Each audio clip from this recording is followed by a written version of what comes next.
Hi friends, welcome to the review of Marco most వైలెంటెడ్ film అని దీన్ని చెప్పడం జరుగుతుంది. ఫస్ట్ డే కూడా 1.5 crore కలెక్ట్ చేసింది అని ఇన్స్టాగ్రామ్లో చూసి నాకు సినిమా ట్రైలర్ నచ్చలేదు.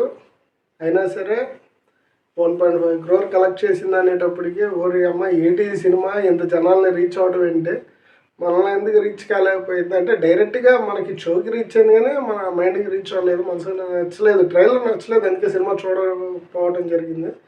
కానీ నీ డబ్బులు వచ్చాయనేటప్పటికి నిజంగా బాగుందేమో అని ఒకసారి చూద్దామని చూసాం. మోస్ట్ వైలెంటెడ్ ఫిలిం అంటే అది ఎట్లా వైలెంట్ అంటే ఇందులో వాళ్ళు కాదు, వాళ్ళు మనల్ని హెరాస్ చేస్తారు, అదే వైలెన్స్. ఇందులో ఈ సినిమాలో హైయెస్ట్ వైలెన్స్ ఏంటంటే హీరో గడి జనాల్ని హెరాస్ చేస్తాడు, ఎవరిని ఆడియన్స్ని, థియేటర్కి వచ్చిన ఆడియన్స్ని హెరాస్ చేస్తాడు. అదే మెయిన్ టార్చర్ వైలెంట్ ఇష్యూ అంటే ఏదైనా ఉందంటే ఈ సినిమాలో అది ఆ విషయమే. ఇంకా ఈ సినిమా గురించి ఒక అద్భుతమైన కాస్ట్యూమ్ కూడా అద్భుతమైన కదా. రెగ్యులర్ సూట్లు మన లారెన్స్ బాబాయ్ సైడ్ క్యారెక్టర్లకు వేపిస్తాడు, ఏదో సూట్లు వేపించి కలద్దాలు పెట్టిస్తాడు. తనే ఉంటుంది, ఇది కూడా సూట్లు ఉంటాయి, కలద్దాలు పెట్టుకుంటారు. కేరళలో జరుగుతుంటుంది. కొంతమంది ఏమో పంచి కట్టుకుంటూ ఉంటారు.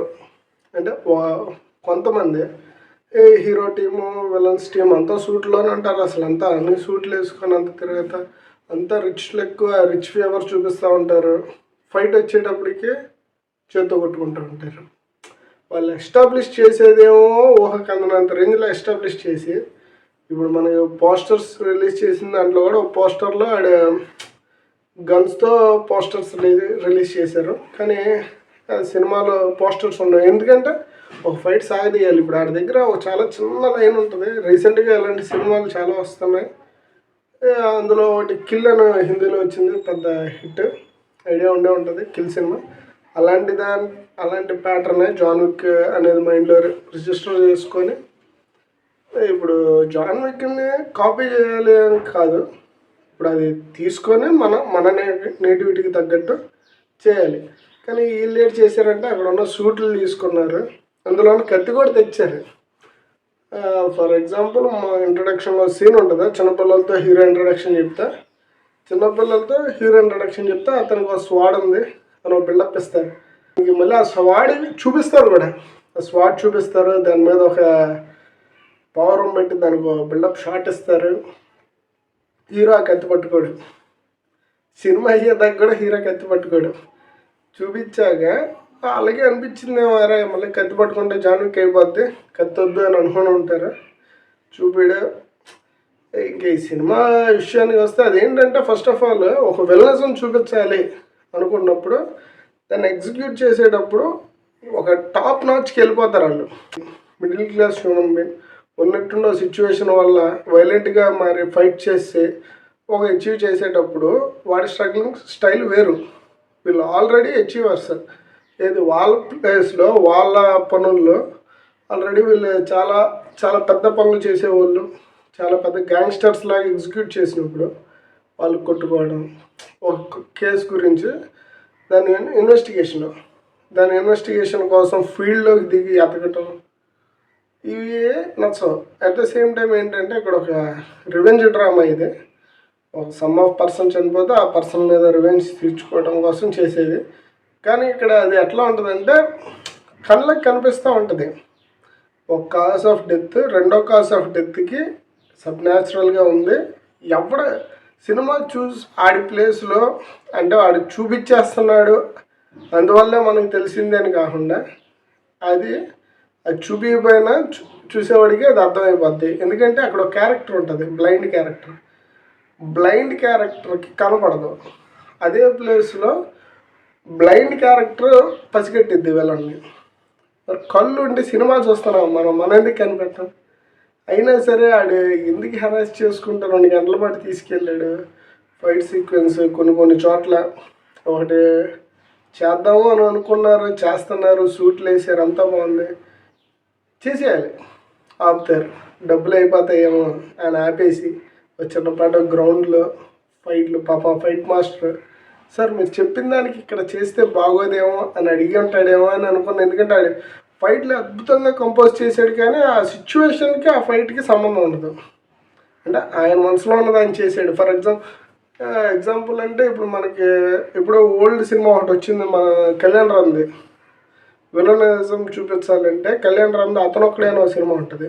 మీరు అది చూస్తే విలన్ ఎలా ఉంటాడు, విలన్ తాలూకోలో ఉన్నోళ్ళు ఎలా ఉంటారు, ఒక అవుటర్గా ఇచ్చి ఓ సమ్ ఆఫ్ స్టేజ్ దాటాక ఆడి సేమ్ ఈక్వల్ లెంత్ పవర్ చూపిస్తున్నా సరే అవతల వాళ్ళు వీడికి భయపడరు.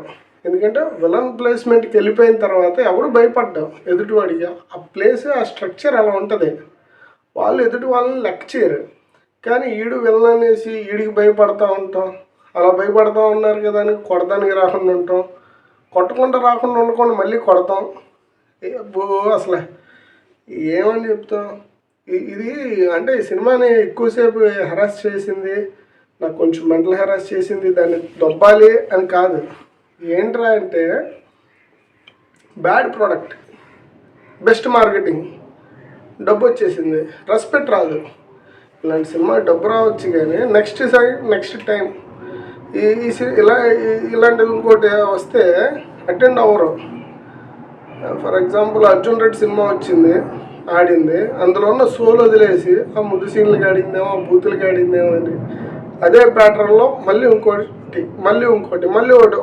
ఒక 2 years పాటు 2-3 years పాటు హెరాస్ చేశారు ఆ ఫార్మాట్ని. లిటరల్లీ చెప్పాలంటే ఇంకా వదిలేండి, హెరాస్ చేశారు ఆ పాయింట్ని.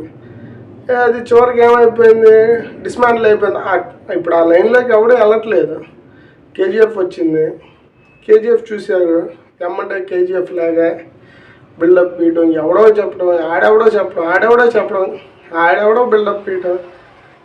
ఒకసారి ఒక ప్యాటర్న్లో ఒక కథ వచ్చింది అంటే అది ఎందుకు క్లిక్ అయింది అనేది వీళ్ళకి కూడా కొన్ని అర్థం కాక ఇలాంటి చాలా ఎన్నో చేశారు. ఇంకా దీని గురించి మనం ఏం చెప్తామండి. ఫైనల్గా అయితే సినిమా అయితే